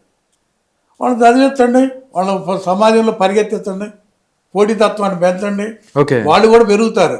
అరే నువ్వు బలహీనుడు, నువ్వు రిజర్వేషను, నువ్వు ఎస్సీ, నువ్వు బీసీ అంటే ఎంతసేపు వాడిని ఎక్కడ తొక్కిపట్టేస్తున్నారు, పైకి రానివ్వట్లేదు. చాలా అన్యాయం చేస్తుంది. వాళ్ళకు కూడా అర్థం కావట్లేదు. ఇది రాజకీయ నాయకులు చేసే కుట్ర అనేది వాళ్ళు తెలుసుకోవాలి. ఇది మిమ్మల్ని పెరగనివ్వట్లేదు. కులాల పేరుతో, ఈ మతాల పేరుతో, ఈ రిజర్వేషన్ల పేరుతో మనం తొక్కబడతాం. నిజంగా అప్పుడు వెనకేం జరిగిందో తెలియదు, కానీ డైరెక్ట్గా దొక్కుతున్నారు ఇప్పుడు. ఓకే. ఏంటి వాళ్ళ బెచ్చమా వాళ్ళు వేసేది? మనకు రైట్స్ ఉన్నాయండి, నువ్వు పోరాడే రైట్ ఉంది నీకు. ఈ ప్రభుత్వం నువ్వు ట్యాక్స్ కడుతున్నావు, నాకెందుకు చెయ్యు ప్రభుత్వం మీద నువ్వు పోరాడు. ఫ్రీ ఎడ్యుకేషన్ ఇమ్మను, ఫ్రీ హెల్త్ ఇమ్మను, పోటీతత్వంలో రా, నువ్వు కూడా పోరాడాలి. నువ్వు రిజర్వేషన్ అంటే ఇప్పుడు గాలిని నువ్వు ఒకళ్ళనేమో కొడుతున్నావు, ఇంకోటి పెడతానంటున్నావు. కరెక్ట్ కాదు కదా. అవును. వాడు వీడు అందరిని కలిపి తయారు చేసి పోటీతత్వంలో పెట్టండి. ఇక్కడ ఎందుకు రిజర్వేషన్ ఉంది? ఇవాళ అగ్రకులాల్లో ఉన్నటువంటి పిల్లలను చదివించుకుంటానికి వాళ్ళకి వనరులు ఉన్నాయి, చదివించుకుంటారు, మంచి ఆహారం పెడతారు, మంచి బట్ట ఇస్తారు, క్వాలిటీ ఎడ్యుకేషన్ చదివించుకుంటారు, మంచి ఫుడ్ ఇవన్నీ చేసుకుంటారు. కాబట్టి వాడు కొంచెం పరిగెత్తున్నాడు, వాడికి కాలంలో శక్తి వస్తుంది, పరిగెత్తున్నాడు, పోటీలో నిలబడుతున్నాడు అనేది ఉద్దేశం.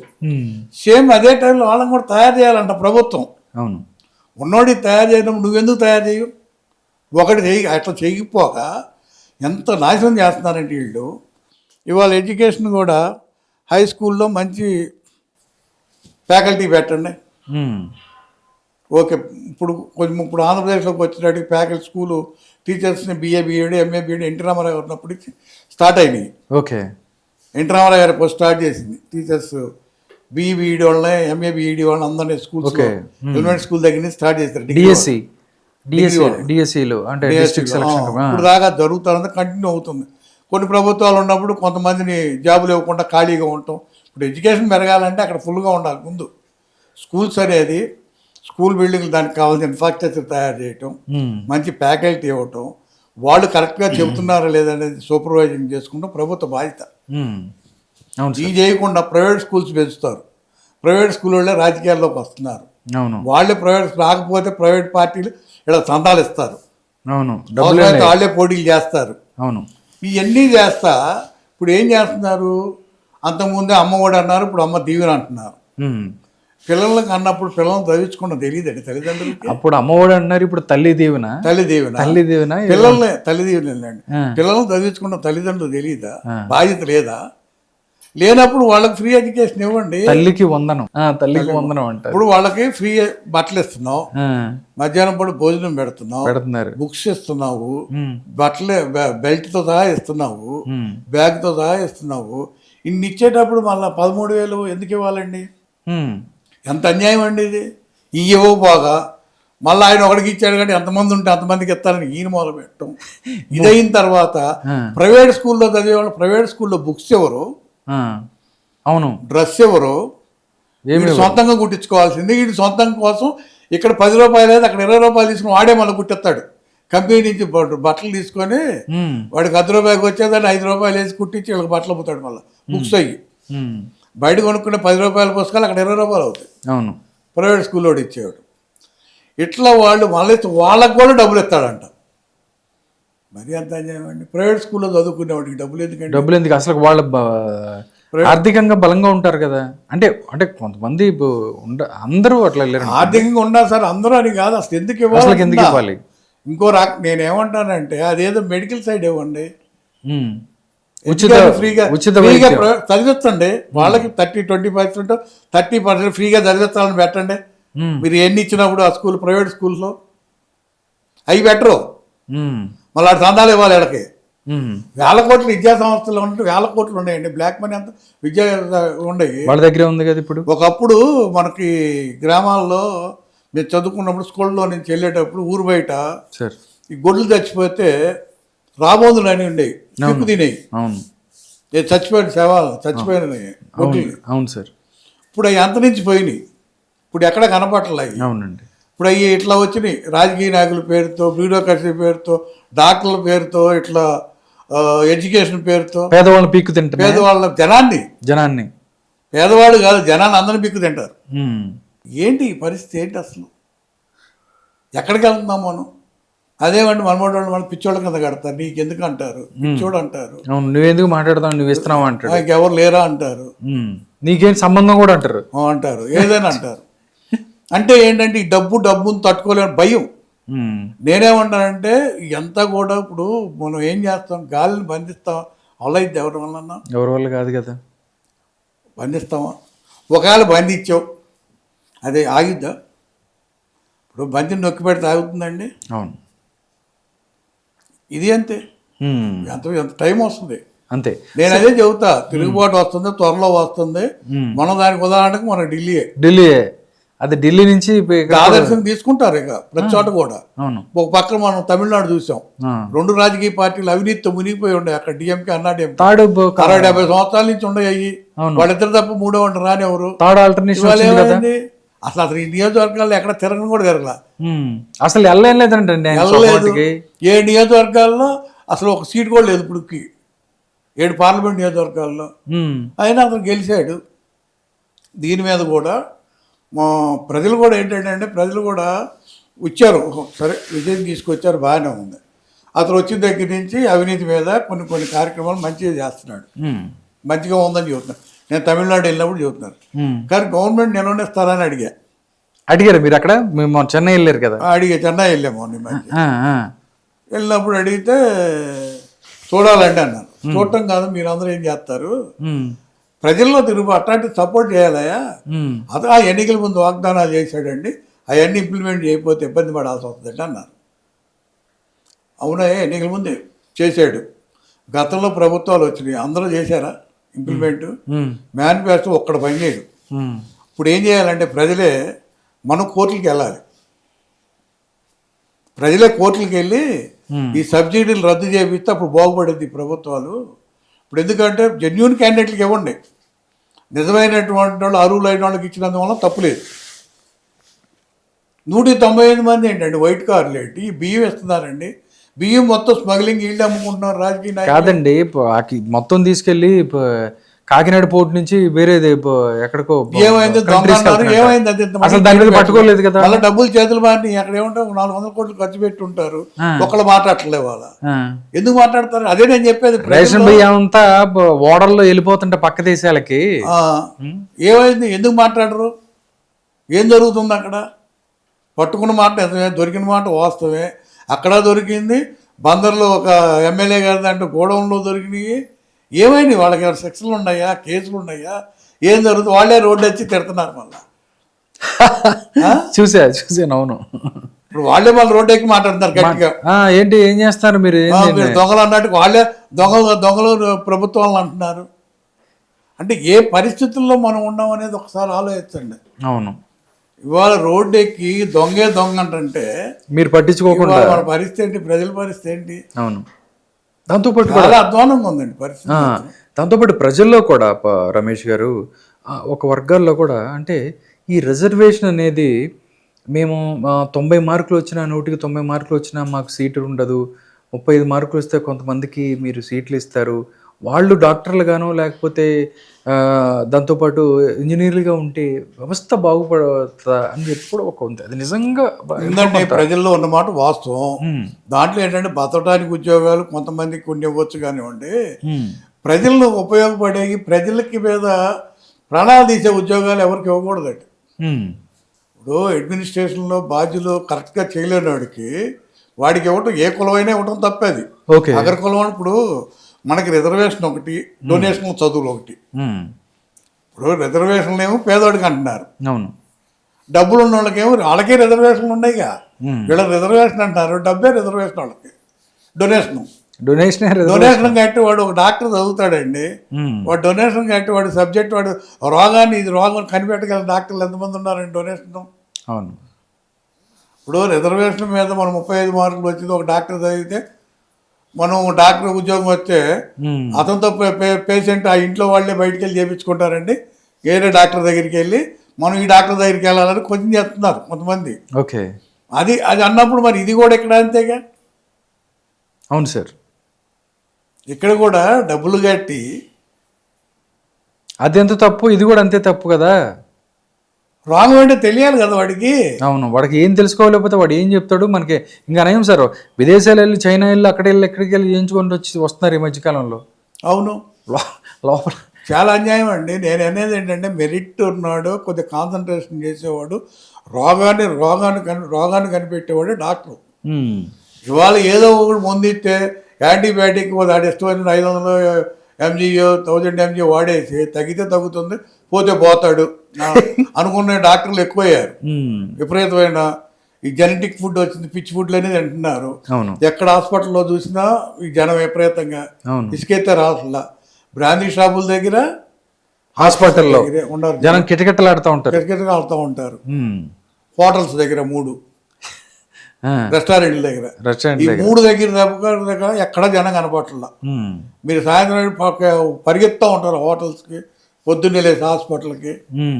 పరిస్థితి అది. ఎందుకంటే వాళ్ళకు కూడా ఏం అర్థం కావట్లేదు ఈ ప్రభుత్వాలు, ఈ ఆలోచనలు. ఎవడు గొడవ వాళ్ళలో ఉన్నారు, ఇక పిచ్చి ఆలోచనలో పడిపోయారు. అందుకనే జనం ఏంటంటే యూత్ అనేది బయటకు వచ్చినప్పుడు ఇవన్నీ బాగుపడతాయి. యూత్ తప్పు వారిని మళ్ళిస్తున్నారు వీళ్ళందరూ. ఈ రాజకీయ నాయకులు ఏం చేస్తున్నారంటే ఈ గంజాయి, డ్రగ్స్ ఇవన్నీ కూడా ఈ కులాలు, మతాలు ఇవన్నీ పెట్టేది వీళ్ళే, రాజకీయ నాయకులే. తప్పుదారి పట్టి వాళ్ళు పెరగకూడదు పిల్లలు.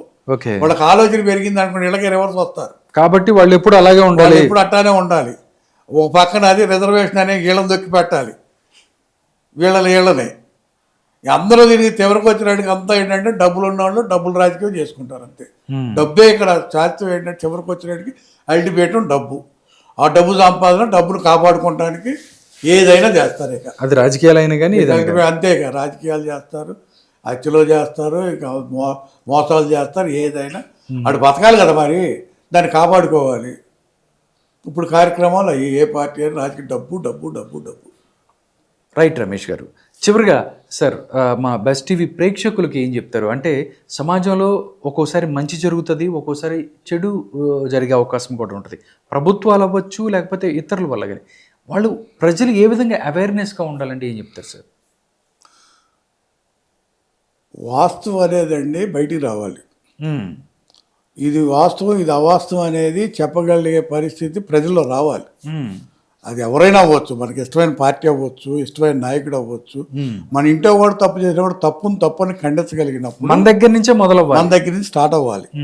ఎప్పుడైతే స్టార్ట్ అవుతుందో అప్పుడు మంచి జరుగుతుంది. అలాగే దాన్ని కూడా మీడియాలు కూడా సపోర్ట్ చేయాలి దీన్ని. ఓకే.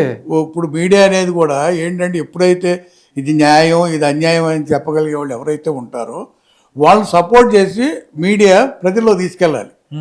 దీనివల్ల మంచి జరుగుతుంది, ఒక అవేర్నెస్ రావాలి.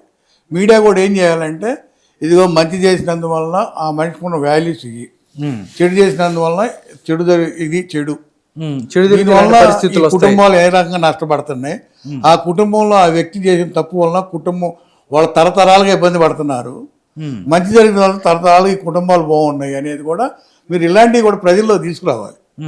ఈ మీడియాలు ఎప్పుడైతే మనం ప్రజల్లో తీసుకెళ్ళిపోతామో అప్పుడు ప్రజల్లో కూడా అవేర్నెస్ వచ్చి తప్పు ఇది ఒప్పు ఇది మంచి. ఇప్పుడు ఏమవుతుంది, మనోడు తప్పు చేస్తే మనోడు తప్పు చేసిందని మనం కాపాడకపోతే ఎట్లా, ఇది ఒకటి వస్తుంది. ఇది బాగా తీసుకొచ్చారు. అది కులంగా, రాజకీయంగా, పార్టీగా అన్ని రకాలుగా మనవాడంటే ఇంకా వాళ్ళు ఎంత తప్పులు చేసినా కూడా ఆఖరికి ఏ పరిస్థితుల్లోకి వెళ్ళారంటే ఈ రాజకీయ పార్టీలు కుటుంబ వ్యవస్థలో కూడా ఏళ్ళు పెట్టే పరిస్థితికి వెళ్ళిపోయింది. కుటుంబ వ్యవస్థలో కూడా ఆఖరికి ఏ కుటుంబం కూడా మంచి గౌరవంగల కుటుంబాల్లో కూడా బతకట్లేదు వాళ్ళ సమాజం. అందుకని మనం కూడా ఏంటంటే కుటుంబాల్లో మనం నేర్చుకోవాల్సింది ఏంటంటే మనం వెనక చూసేవాళ్ళం ఉమ్మడి కుటుంబాలు, గౌరవంగల కుటుంబాలు ఈ రకంగా ఉండే 10 మందికి అడుగారిన వర్గాలకి చేయుతనివ్వటం, ఏమైనా హెల్ప్ చేయటం ఇట్లాంటివన్నీ ఉండేవి. ఇప్పుడు ఇవన్నీ పోయి చెడు సాంప్రదాయాలు ఎక్కువగా అలవాటు చేసుకుంటున్నాం. ఎందుకు చెడు అభిప్రాయాలు వస్తున్నాయంటే ఏది మంచి చెడు అంటున్నాం మనం. అందరం చెడు మంచిగా మనం స్వీకరిస్తున్నాం, మంచిని పక్కన నెట్టేసి దానివల్ల ఇవన్నీ జరుగుతూ ఉన్నాయి. ఓకే, కాబట్టి మనం మంచిని మంచి చెడు అనేదాన్ని ఎప్పుడైతే ప్రజల్లోకి వస్తుందో మీడియా కూడా సపోర్ట్ చేసి ప్రజల్లో తీసుకొచ్చి వీళ్ళ క్యారెక్టర్ని మంచి క్యారెక్టర్ని ఫోకస్ చేసి దీనివల్ల వచ్చే ఫలితాలు ఇవి మీరు ఎప్పుడైతే వస్తాయో దీనివల్ల ఉపయోగం ఉందనేది చెప్పడంలో మన బాధ్యత. అది మీడియా బాధ్యత, రాజకీయ నాయకుల బాధ్యత, సమాజాన్ని గురించి ఆలోచించే ప్రతి వ్యక్తి చేయాల్సిన పని ఏంటంటే చెడు మంచి అనేది చెప్పగలగాలి. అప్పుడే ఉపయోగపడుతుంది. రమేష్ గారు, మరో అంశం కూడా ఏంటంటే సోషల్ మీడియా దుర్వినియోగం. సార్, సోషల్ మీడియాని దుర్వినియోగం చేస్తున్నారు. దాంతోపాటు ఆడవాళ్ళ మీద సార్, అంటే రాజకీయాలలో నార్మల్గా అభిప్రాయాలతో ఏకీభవించడం ఉండకపోయినా భిన్నాభిప్రాయాలు ఉంటాయి, దాని మీద కౌంటర్ చేసుకోవచ్చు, మాట్లాడుకోవచ్చు. కానీ రాజకీయాల్లో ఆడవాళ్ళని తీసుకురావటం, దాంతోపాటు సోషల్ మీడియాని వేరే రకంగా వాడి వాళ్ళకి ఇబ్బంది పెట్టడం, ఎక్కడో అమెరికాలోనో యూకేలోనో ఎక్కడెక్కడో పెడతా ఏదో ఇబ్బంది చేసే పరిస్థితి కూడా ఉంటుంది. అంటే ఇక్కడంటే చట్టపరమైన చర్యలు ఉంటాయని చెప్పి అక్కడి నుంచో చేస్తున్న పరిస్థితులు కూడా ఉన్నాయి. ఎలా చూస్తారు రమేష్ గారు ఈ అంశాన్ని? ఇప్పుడు జనరల్గా సోషల్ మీడియా అనేది చాలా మంచిది యాక్చువల్గా చెప్పాలి అంటే. ఎందుకంటే మనం చెప్పుకోవాలన్నా కూడా అవకాశం మంచిది. కాకపోతే దాన్ని సద్వినియోగపడుతుందా దుర్వినియోగపడుతుందా అనే దానికి ఇప్పుడు మనం మాట్లాడుకోవాలి. సద్వినియోగం కానీ దుర్వినియోగం ఎక్కువ పాల్పడుతున్నాం. దీనికి కారకులు ఎడిదిరిగి వచ్చా మళ్ళీ రాజకీయ నాయకులే, మళ్ళీ వాళ్ళ దగ్గర పొలిటిక్స్ తిరిగి రాజకీయ నాయకుల దగ్గరికి వస్తుంది. ఎందుకు కారణం ఏంటంటే ఈ అక్రమ సంపాదనలే కారణం. ఈ అక్రమ సంపాదనలు ఎప్పుడైతే సంపాదించడం మొదలు పెడతామో దీన్ని ఎవరైనా తప్పు అని అంటే నువ్వు దొంగ అనాలంటే వాళ్ళ సోషల్ మీడియా చేతిలో ఉంటుంది. చేసిన తప్పును కప్పించుకోవడానికి ఉపయోగిస్తున్నారు. ఈ తప్పులు చేయడం కోసం అని చెప్పి ఈ తప్పులు కప్పించుకోవడం కోసం ఇక్కడ ఉంటే మళ్ళీ ఎగ్నెస్ట్ పార్టీ వాళ్ళ అధికార పార్టీ ఉందనుకోండి, వాళ్ళు ఎక్కడ పట్టుకుంటారని చెప్పి ఇతర దేశాల్లో పెడతారు. ఒక దేశంలో కాదు, డబ్బు ఉంది వాళ్ళ దగ్గర, అక్రమ సంపాదనే ఎక్కడన్నా పెట్టి మెయింటైన్ చేయొచ్చు. ఒక 10 దేశాల్లో పెడతారు. అక్కడి నుంచి వాళ్ళు కావాల్సినట్టుగా వాళ్ళు తిడతారు, ఇంకా వాళ్ళు మాట్లాడుతూ ఉంటారు.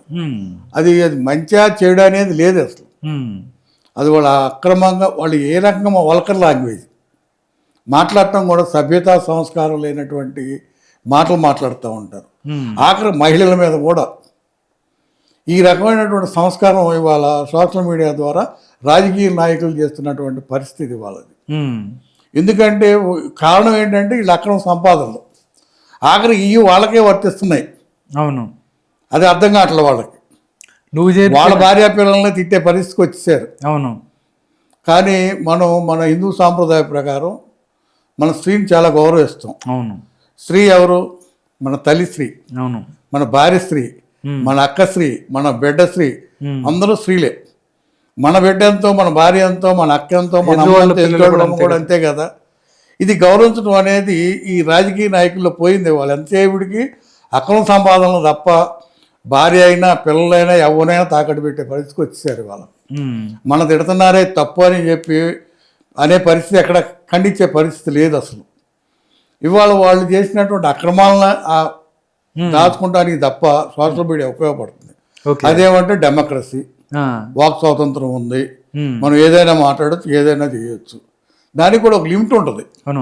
ఆ లిమిట్ దాటితే చాలా ఇబ్బంది పడాల్సి వస్తుంది. ఇవాళ మనం చూస్తున్నాం స్త్రీ యొక్క గొప్పతనాన్ని. మన చరిత్రలు చెప్పడం కాదు, ఇవాళ మన కళ్ళ ముందు ఇవాళ అసెంబ్లీలో వచ్చారు చాలా మంది స్త్రీలు. ఆంధ్రాలో మనం చూస్తున్నాం కదా, స్త్రీలు ఎంతమంది వచ్చారు. వాళ్ళ భాష కూడా ఎంత చక్కగా ఉంటుందంటే, ఎంత వచ్చినామంటే తెల్లారి నుంచి అసెంబ్లీలో మాట్లాడగలుగుతున్నారు, సబ్జెక్ట్ తెలుసుకుంటున్నారు. అవును. ఇవాళ 33%, 50% ఇచ్చినా నష్టం లేదు స్త్రీకి. ఈ సమాజం బాగుపడాలి అంటే, ఈ మొగాధిపత్యం తగ్గాలి, ఈ యదవ రాజకీయాలు పోవాలి అంటే 50% మహిళలు రావాల్సిందే. వస్తే అప్పుడైనా బాగుపడుతుంది. సిగ్గు వస్తుంది వీళ్ళకి. ఎందుకంటే సోషల్ మీడియా అనేది నువ్వు మంచిగా ఉపయోగించుకో, తప్పు లేదు, మంచిగా రావటం. కానీ మనం ఎక్కువ ఏంటంటే దుర్వినియోగపరుస్తాం. చెడుకే ఉపయోగిస్తున్నాం, మంచిగా ఉపయోగించట్లా. నువ్వు దాన్ని ఇవాళ సోషల్ మీడియాని అడ్డం పెట్టుకొని ఇవాళ సంపాదించడమే కాకుండా ఎదుటివాడి బురద వెళ్ళటం, ఎదుటివాడి కుటుంబాల మీద వాళ్ళ వ్యక్తిత్వాన్ని కించపరచడం, క్యారెక్టర్ని అసెస్ చేయడం, ఇవన్నీ కూడా ఎంత దారుణంగా ఉన్నాయంటే ప్రతి ఒక్కరిని. ఇవాళ అన్ని పార్టీలు కూడా ఏం చేస్తున్నాయి అంటే ఇదే పరిస్థితి, సోషల్ మీడియాలో పెట్టుకోవటం, సొంత కుంపట్లు పెట్టుకుంటున్నారు. పెట్టుకొని వీళ్ళు వాళ్ళ మీద వేస్తారు, వాళ్ళు వీళ్ళ మీద వేస్తున్నారు. కానీ అందరూ తప్పే చేస్తున్నారు ఆఖరికి. ఇది ఎందుకు వచ్చిందో కదా. మధ్యలో మాత్రం ఆడవాళ్ళని మాత్రం తీసుకురాకూడదు అంతే. వాళ్ళు రాజకీయంగా విమర్శించుకోవడం, తప్పును విమర్శ అనేది ముఖ్యమే.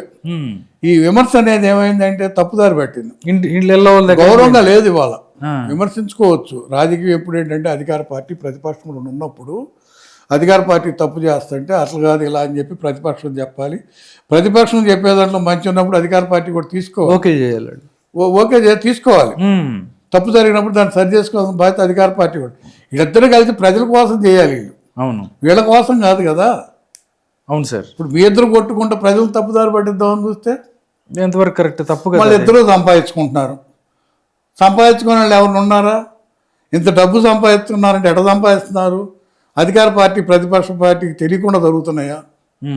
అధికార పార్టీలో సంపాదించాలంటే ప్రతిపక్ష పార్టీకి ఎవరో వెళ్ళి అక్కడ డబ్బులు ఇచ్చుకొని అక్కడ మాట్లాడకుండా చేసుకోవాలి. ఇక్కడ అధికార పార్టీకి ఎక్కడ ఇస్తారు, అక్కడ ఇస్తారు. వీళ్ళిద్దరికి మీడియేటర్స్ ఉంటారు మధ్యలో, మళ్ళీ ఇద్దరిని సముదాయించడానికి. లేకపోతే ఆ గవర్నమెంట్లోని వాళ్ళే, ఈ గవర్నమెంట్లోని వాళ్ళే, సంపాదించేది వాళ్ళే, వాళ్ళ గురించి అన్ని కాంట్రాక్ట్లు వాళ్ళే చేస్తారు. ఏ ప్రతిపక్షం మాట్లాడదే. ప్రతిపక్ష పార్టీలు ఉన్నాయి, ఏ పార్టీ అయినా కానివ్వండి. వీళ్ళు అధికారంలో ఉన్నప్పుడు వాళ్ళు ఉంటున్నారు, వాళ్ళు ఉన్నప్పుడు వీళ్ళు ఉంటున్నారు. ఉన్నప్పుడు మాట్లాడాలిగా. అవును. లేదు ఈ సోషల్ మీడియాలో మాట్లాడాలిగా. ఈ వాళ్ళ సొంతయేగా. అవును. ఎవరైనా సొంతంగా పెట్టుకుని తోట పెట్టుకున్నారు అనుకోండి, చిన్న చిన్న కాన్స్టిట్యున్సీల్లో వాళ్ళ పేక నొక్కుతారు ఈ రాజకీయ పార్టీ నాయకులు. వాళ్ళకు కొన్ని బలహీనతలు ఉంటాయి. వాళ్ళ బలహీనతలు పెట్టింది అది మెయింటైన్ చేయాలి. మెయింటైన్ చేయాలంటే డబ్బులు కావాలి. ఆ డబ్బులు కావాలంటే ఎక్కడ సంపాదన చేసే ఎమ్మెల్యేలు వస్తారు, ఎంతో కొంత మేము ఇస్తాం, వాళ్ళకి ఎంతో కొంత ఇవ్వటం. లేకపోతే వాళ్ళు ఇన్సూరెన్స్లు కడతారా, లేకపోతే ఏ ఒకటి మేనేజ్ చేసి వాళ్ళు చేసే తప్పులను బయటికి రానియకుండా వాళ్ళు దొంగ ముందు అమ్ముకున్నా పర్వాలేదు, మట్టి అమ్ముకున్నా పర్వాలేదు, ఏది అమ్ముకున్నా దోపిడీ ఏది చేసినా కూడా ఈ సోషల్ మీడియా మాత్రం బయటికి తీసుకురాదు. ఏవి తీసుకొస్తాయంటే రాజకీయాలకు ఇష్టమైనవి వాళ్ళు వీళ్ళు సొంతంగా ఏవి మాట్లాడమంటే అవి మాట్లాడుకునే గుట్టగాల్చి మీద వేసే మాట్లాడతారు అపోజిషన్ మీద. అన్ని పార్టీల్లో ఇదే పరిస్థితి తయారైంది. ఎవరికి వాళ్ళు సొంతంగా పెట్టుకుంటాం నేర్చారు. దీంట్లో నుంచి బయటికి రావాల్సిన పరిస్థితి. ఇవన్నీ ఎప్పుడు వస్తాయంటే జనంలో తిరుగుబాటు రావాల్సిందే. మనం ఎన్ని చెప్పినా కూడా ప్రజల్లో తిరుగుబాటు ఎప్పుడైతే వస్తో అప్పుడు ఇవన్నీ క్లోజ్ అవుతాయి. ఎందుకంటే మహిళను కూడా గౌరవించలేని పరిస్థితి, మన బిడ్డను మనం గౌరవించుకోలేని పరిస్థితి వచ్చింది ఇవాళ. అంటే సోషల్ మీడియా చట్టాలు కూడా కొంచెం కఠినంగా ఉండాలి కదా రమేష్ గారు. చట్టాలు ఉపయోగించేది ఎవరు? చట్టాలను చేయాలి కదా. వాళ్ళు దొంగలు ఎక్కడ చేస్తారు? దొంగల చేతుల్లో చట్టాలు ఉంటే ఎట్లా చేస్తారంటారా? చట్టాలను ఇంప్లిమెంట్ చేయట్లేదు కదా. ఉంటాయి చట్టాలు ప్రతిదానికి. వాళ్ళకి ఎప్పుడైనా వాళ్ళకి ఇష్టం లేనప్పుడు కాబోటోడు ఎప్పుడైనా మాట్లాడాడు కాబట్టి ఈ ఏదో రకంగా ఇరికిస్తారంటే అప్పుడు చట్టం పడుతుంది. ఓకే, ఉపయోగిస్తారు, వాళ్ళకి కావాల్సినప్పుడు ఉపయోగిస్తారు. చట్టం వాళ్ళ చుట్టం, వాళ్ళ సొంతం. ఇప్పుడు అదే కదా, ఇప్పుడు గొడవంతా జరుగుతున్నాయి అయ్యే. చట్టాలు వాళ్ళ ఇష్టం, అధికారం ఏ పార్టీలో ఉంటే ఏ పార్టీ అధికారంలోకి వస్తే వాడు సొంతం ఆ చట్టం. వాళ్ళు చెప్పినట్టు వినాలి, వాళ్ళు చెప్పినట్టు మనం చేయకపోయినా దడవాలి అంతే. ఆ పరిస్థితి వచ్చింది. చట్టం ఎప్పుడైతే ఇంప్లిమెంట్ చేయటం లేదు, చట్టానికి వ్యతిరేకంగా ఇలా ప్రజాప్రతినిధులు చేస్తున్నారు, లేకపోతే అధికారులు చేస్తున్నారంటే ఇక వాళ్ళ పదవికి అనర్హులుగా ప్రకటించాలి, ఆ రోజు రావాలి. అంతే. ఇప్పుడు చట్టం తయారు మనమే చేస్తున్నాం, చట్టాలు ఉన్నాయి, బలమైన చట్టాలు ఉన్నాయి. తప్పు చేస్తే తప్పుడు ఖండించే చట్టాలు ఉన్నాయి, శిక్షలు వేసే చట్టాలు ఉన్నాయి. శిక్ష ఎవరికి పడుతుంది? మర్డర్ చేసినా శిక్ష లేదు, రేప్ చేసినా శిక్ష లేదు, దోపిడీ చేసినా శిక్ష లేదు, ఏదో కొట్టినా శిక్ష లేదు. దేనిస్తే చట్టం పనిచేస్తుంది చెప్పండి? ఇవాళ రాజకీయ జెండా ఒకటి మాత్రం పనిచేస్తుంది. ప్రతి మనిషి వెనక రాజకీయ జెండా ఉంటుంది. ఈ జెండా ఉంటే ఆ పార్టీ ఈ పార్టీ అంటాడు. రాజకీయానికి తల్లి లేదు, తండ్రి లేదు, అవి ఎవరికి వినపడవు, చెవులు ఉండవు. రాజకీయం అంటారు. అదేమంటే రాజకీయాల్లో పేదవాళ్ళ దగ్గర నుంచి కింద నుంచి పైదాకా మీడియాలో కూడా రాజకీయ నాయకులు అంటే ఏదైనా మాట్లాడవచ్చు అనే పద్ధతిలోకి వచ్చారు. అది తప్పనే పరిస్థితి లేదు. మేధావులు కూడా అదే అంటారు, రాజకీయంలో మాట్లాడుకుంటారు, సహజం అంటారు. ఎట్లా సహజం? ప్రజలు ఓట్లు వేస్తున్నారు, గెలిపిస్తున్నారు, డబ్బు వాళ్ళు ఇస్తున్నారు. వీడు తిరగటానికి దగ్గర నుంచి ఆయిల్ దగ్గర నుంచి మొత్తం డబ్బు ప్రజలదే, ఉద్యోగస్తుడికి డబ్బులు ప్రజలయ్యే. అయినప్పుడు వాడు ప్రజల కోసం పనిచేయడానికి వచ్చారు, కానీ వాడు రాజకీయం అని ఏదైనా ఇష్టం వచ్చినట్టు చేయొచ్చా? ఇష్టం వచ్చినట్టు మాట్లాడవచ్చా? అది ఎందుకు ఖండించట్లా మేధావులు కూడా? రాజకీయాల్లో సహజం అంటారు. నాకు అర్థం కాని కొంచెం మార్క్ ఎక్కడ ఇదే పెద్ద ఇదనమాట. మేధావులు అంటారు, టీవీల ముందుకు వస్తారు, సహజం అంటారు. రాజకీయ నాయకులు సహజం అండి అంటారు. అంటే రాజకీయ నాయకులకు ఒక నీతి, ప్రజలకు ఒక నీతి ఉంటుందా? చట్టం అందరికీ ఒకటే కదా, అందరికీ సమానమే కదా. ఇది ఇక్కడ ఉన్న ప్రాబ్లం ఏంటంటే అదే. అందుకని ఇప్పుడు చట్టాన్ని ఎప్పుడు చుట్టంలా చూడకూడదు. చుట్టం కాదు వాళ్ళకి. చట్టం ప్రజల కోసం, ప్రతి ఒక్కరికి మంచికి చెడుకి చట్టం ఉంది. మంచి చేస్తే వాళ్ళకి చట్టం ఉండదు, చెడు చేస్తే చట్టం ఉంది. అవి రెండు కూడా ఇంప్లిమెంట్ కరెక్ట్గా జరగాలి. అవును, అది కరెక్ట్గా జరగాలంటే కరెక్ట్ అయిన నాయకులు, కరెక్ట్ అయినటువంటి ఇంప్లిమెంట్ చేసేవాళ్ళు రావాలి. ఉద్యోగస్తుల్లోనా రాజకీయ నాయకుల్లోనా అనేది సరైన వాళ్ళు ఉండాలి. అవునండి. ఎప్పుడైతే ఈ చేయటం లేదో ఇవన్నీ వస్తున్నాయి. అవును, రాద్ధాంతం అంతా అదే. అంతే, ఎవరికి ఇష్టం వచ్చినట్టు ఆడు పెట్టుకుంటాడు, వాళ్ళు ఇష్టం వచ్చినట్టు వాళ్ళు. ఈ మీడియాలు కూడా ఎప్పుడైతే దీన్ని ఖండించడం అనేది ఇంపార్టెంట్ అండి. దాన్ని ఖండించాలి. ఆ మీడియాలు కూడా వాళ్ళే సొంతంగా పెట్టుకున్నారు. దేశాలు వాయిస్ ఎక్కడి నుంచి వస్తుంది? డబ్బు విపరీతంగా వాళ్ళ దగ్గరే ఉంది. పొద్దున్న లేతే అసలు ఇవాళ ఫోన్ పట్టుకుంటే గ్రూపులు పెడతారు ఇష్టం వచ్చినట్టు, రోజు వాళ్ళ సోదే. రాజకీయ నాయకులు సోది తప్ప ఏది ఉండదు. ఇంకోటి ఏదైనా సమాజానికి ఇటు పలికేది ఏదన్నా మంచి న్యూస్ వస్తాయంటే రావు. డిబేట్లు పెట్టినదే టీవీల్లో, మీడియా యూట్యూబ్లో అయ్యే.